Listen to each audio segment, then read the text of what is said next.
Ang Philippine Coast Guard ay organized na magiging present sa mga communities natin nationwide. Huwag po silang mag-atubiling lumapit sa Philippine Coast Guard. Makipagtulungan po sila. Sabi nga ni President John F. Kennedy, don't ask what your country can do for you. Okay? Just do what you can do for your country.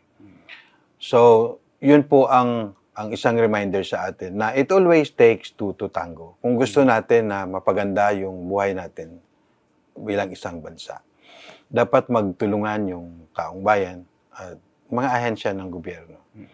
Walang sufficient resources. Hindi nangyayari yan anywhere in the world. Walang ganun na sufficient resources.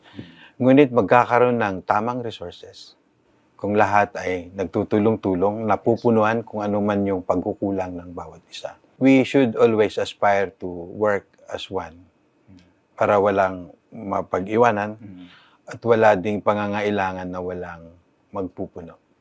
Kakayanin naman natin ito.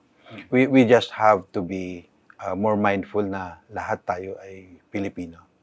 Yung problema natin bilang isang bansa, yung challenge natin, whether it is natural born, or man-induced, artificial na mga challenges, nandyan yan.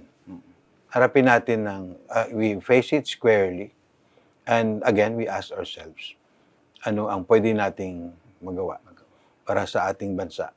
Huwag yung lagi tayong nagtatanong, anong meron para sa akin na ibibigay ng aking bansa?